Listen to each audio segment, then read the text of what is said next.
നിർഭയയ്ക്ക് പിന്നാലെ ഉന്നാവയിലെ ആ പാവം പെൺകുട്ടിക്ക് പിന്നാലെ രാജ്യം ഇത്രത്തോളം ചർച്ച ചെയ്ത മറ്റൊരു സംഭവം ഉണ്ടാവില്ല. റെസിഡന്റ് ഡോക്ടറാണ്, ജൂനിയറാണ്. മണിക്കൂറുകൾ നീണ്ട തൊഴിലിന് ശേഷം അല്പം വിശ്രമിക്കാൻ പോയ പാവത്തിനെ ഒരു നരാധമൻ വന്ന് അതിക്രൂരമായി പീഡിപ്പിച്ച് കൊലപ്പെടുത്തുകയാണ്. ഈ സംഭവത്തിൽ ഇപ്പോൾ കൊലപാതകം, ബലാത്സംഗം, ഒരാളെ കൊല്ലാൻ തരത്തിലുള്ള പരിക്കേൽപ്പിക്കൽ തുടങ്ങിയ ചുമത്തിയ 3 കുറ്റങ്ങളും തെളിഞ്ഞിരിക്കുന്നു. പ്രതിയുടെ ശിക്ഷാവിധി, സഞ്ജയ് റോയ്ക്കുള്ള ശിക്ഷ തിങ്കളാഴ്ച ആയിരിക്കുമെന്ന അതിനിർണായകമായ വിവരം വരുന്ന മണിക്കൂർ കൂടിയാണിത്.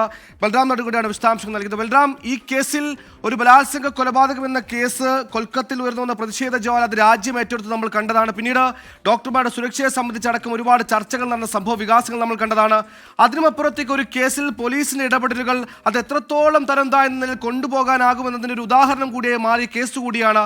ഒരു കുറ്റകൃത്യം നടന്ന മൃതദേഹം കണ്ടെത്താൻ പോലും മണിക്കൂറുകൾ വൈകി ഒരു FIR രജിസ്റ്റർ ചെയ്യാൻ പ്രഥമ ദൃഷ്ടിയാ പീഡിപ്പിക്കപ്പെട്ടു, കൊല്ലപ്പെട്ടു എന്ന് ഏതൊരു സാധാരണക്കാരനും മനസ്സിലാകുന്ന രീതിയിൽ ഒരു കൊലപാതകം നടന്നിട്ടും അതിൽ FIR രജിസ്റ്റർ ചെയ്യാൻ 10-11 മണിക്കൂർ വൈകിയ കേസ് കൂടിയാണ്. അത്തരത്തിൽ കൂടി ഈ കേസിനെ നമ്മൾ സമീപിക്കുമ്പോൾ പോലീസിന് വന്ന വീഴ്ച, അതിനപ്പുറത്തേക്ക് ഒരു സർക്കാരിനെ ആകെ പ്രതിരോധത്തിലാക്കിയ, അങ്ങേയറ്റം ദുർബലമാക്കിയ ഒരു കേസ് കൂടിയെന്ന് നമുക്കിതിനെ പറയാമോ?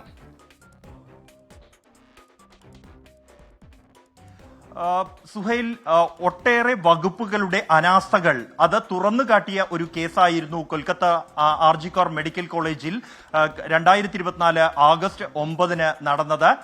ഒരു ജൂനിയർ ഡോക്ടർ ഡ്യൂട്ടിക്കിടെ വിശ്രമിക്കുന്നതിനായി ആശുപത്രിയുടെ അത്യാഹിത വിഭാഗത്തിലെ 3ാം നിലയിലുള്ള സെമിനാർ ഹാളിൽ അല്പനേരം പോകുന്നു.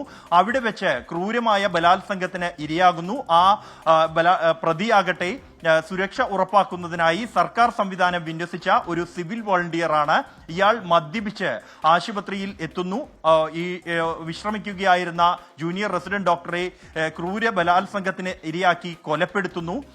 അതിനുശേഷം 10 മണിക്കൂറുകളോളം കഴിഞ്ഞാണ് ഈ മൃതദേഹം കണ്ടെത്തുന്നത്. എന്നാൽ മൃതദേഹം കണ്ടെത്തിയ ഘട്ടത്തിലും അത് സാധാരണ നിലയിൽ നിയമപരമായി ഏത് തരത്തിലാണോ ഉത്തരവാദിത്തപ്പെട്ട അധികൃതർ പെരുമാറേണ്ടത് ആ തരത്തിലുള്ള ഒരു പെരുമാറ്റം ഉണ്ടായില്ല.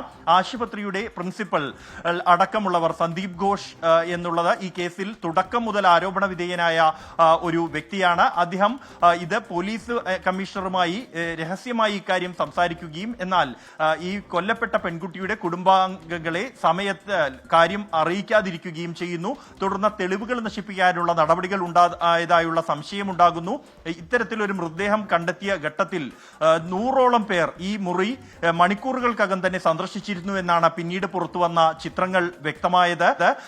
ഈ ഫോട്ടോകളിൽ ഈ പ്രതി എന്ന് സംശയിക്കുന്നവർ അടക്കം ഉണ്ടോ എന്ന അന്വേഷണ ഘട്ടത്തിൽ സംശയമുയർന്നിരുന്നു. പിന്നീട് ഇതിന് പിന്നാലെ ഈ മൃതദേഹം കണ്ടെത്തിയ മുറിക്ക് സമീപം തന്നെ അറ്റകുറ്റപ്പണികൾ നടക്കുന്നു. തെളിവുകളൊന്നും അവശേഷിക്കാവുന്ന തരത്തിൽ അത് വൃത്തിയാക്കപ്പെടുന്നു. മുറിയുടെ ഘടന തന്നെ മാറ്റപ്പെടുന്ന സാഹചര്യം ഉണ്ടാകുന്നു. ഇതെല്ലാം തന്നെ മണിക്കൂറുകൾക്കകം തന്നെ വലിയ ജനരോക്ഷം ആളിക്കത്തിക്കാൻ ഇടയാകുന്നു. പ്രത്യേകിച്ച് ഈ ആശുപത്രിയുടെ പ്രിൻസിപ്പൽ സന്ദീപ് ഘോഷിന് ഉണ്ടായിരുന്ന രാഷ്ട്രീയ ബന്ധങ്ങൾ, സർക്കാർ സംവിധാനത്തിലുണ്ടായ ഇയാൾക്ക് വേണ്ടിയുണ്ടായ ഇടപെടലുകളെല്ലാം വലിയ സംശയത്തിന് വഴിവെച്ചതായിരുന്നു. ഈ സംഭവത്തിന്റെ ഉത്തരവാദിത്തം ഏറ്റെടുത്ത് രാജിവെച്ച പ്രിൻസിപ്പലിനെ മണിക്കൂറുകൾക്കകം തന്നെ കൊൽക്കത്തയിൽ വെറും 4 കിലോമീറ്റർ മാത്രം അകലെയുള്ള കൊൽക്കത്ത മെഡിക്കൽ കോളേജിന്റെ പ്രിൻസിപ്പലായി സർക്കാർ ചുമതല നൽകിയത് പോലും വലിയ പ്രതിഷേധത്തിന് ഇടയാക്കി. തുടർന്നാണ് ഈ പ്രതിഷേധം അണപൊട്ടുമെന്ന ഘട്ടത്തിലാണ് അടുത്ത ദിവസം സഞ്ജയ് റോയിയെ അറസ്റ്റ് ചെയ്യുന്നത്. എന്നാൽ പോലീസ് ഈ ഒരു പ്രതി മാത്രമാണ് ഉള്ളത് എന്ന് നൽകിയ വിശദീകരണം വിശ്വസിക്കാൻ ഈ മെഡിക്കൽ കോളേജിലെ വിദ്യാർത്ഥികൾ പോലും തയ്യാറായില്ല എന്നുള്ളത്, പ്രത്യേകിച്ചും ഈ പെൺകുട്ടി നേരിട്ട കൊടും ക്രൂരത, ആ പെൺകുട്ടിയുടെ മൃതദേഹത്തിൽ കണ്ട പരിക്കുകൾ എന്നിവയുടെ അടിസ്ഥാനത്തിലാണ്. ദേഹമാസകലം പരിക്കേറ്റ നിലയിലായിരുന്നു മൃതദേഹം. മുഖത്ത് തന്നെ നിരവധി മുറിവുകൾ ഉണ്ടായിരുന്നു. കൈകാലുകൾ ഒടിഞ്ഞ നിലയിലായിരുന്നു. ഒപ്പം തന്നെ ശരീരത്തിൽ സ്വകാര്യ ഭാഗങ്ങളിൽ ഉൾപ്പെടെ മുറിവേൽപ്പിച്ച നിലയിൽ അത്യന്തം ക്രൂരതയാണ് ഈ പെൺകുട്ടി നേരിടേണ്ടി വന്നത് എന്നത് വ്യക്തമായിരുന്നു. അതുകൊണ്ട് തന്നെ ഒന്നിലേറെ പ്രതികൾ ഈ കേസിൽ ഉണ്ടാകുമെന്നായിരുന്നു സഹപ്രവർത്തകരും സഹപാഠികളും വിശ്വസിച്ചത്. തുടർന്നാണ് പ്രതിഷേധം ഇരമ്പിയതും.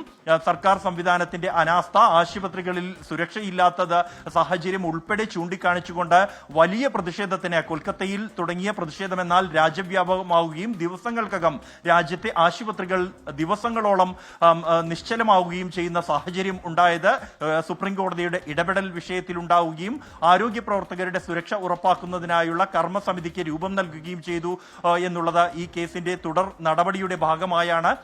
CBI അന്വേഷണം ഈ ഓഗസ്റ്റ് 13 തന്നെ ഏൽപ്പിച്ചു എങ്കിൽ തൊട്ടടുത്ത ദിവസം ഓഗസ്റ്റ് 14 രാത്രി അർദ്ധരാത്രിയോടെ മുൻപ് രാജ്യത്ത് ഒരിക്കലും കണ്ടിട്ടില്ലാത്ത തരത്തിലുള്ള അക്രമ സംഭവങ്ങൾ ഇതേ ആശുപത്രിയിൽ അരങ്ങേറി എന്നുള്ളതും ഈ കേസിന്റെ ഗൗരവം വർദ്ധിപ്പിച്ചതാണ്. ആശുപത്രി അടിച്ചു തകർക്കുകയും ഈ പെൺകുട്ടിക്ക് നീതി ആവശ്യപ്പെട്ട് പ്രതിഷേധിക്കുന്നവരെ ആക്രമിക്കുകയും ചെയ്യുന്ന സംഭവങ്ങളും ഉണ്ടായി. ഇതോടെ ഈ കേസിന്റെ ഗൗരവം കൂടുതൽ വർദ്ധിക്കുകയായിരുന്നു.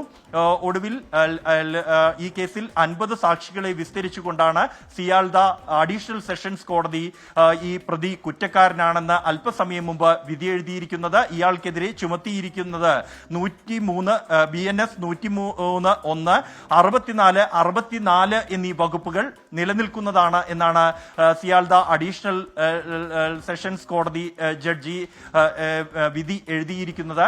ബലാത്സംഗം, കൊലപാതകം തുടങ്ങിയ വകുപ്പുകൾ പ്രതി സഞ്ജയ് റോയ്ക്ക് മേൽ നിലനിൽക്കുമെന്ന് കോടതി വ്യക്തമാക്കിയിരിക്കുകയാണ്. പ്രതിക്കുള്ള ശിക്ഷ തിങ്കളാഴ്ചയായിരിക്കും കോടതി വിധിക്കുക. സുഹൈൽ.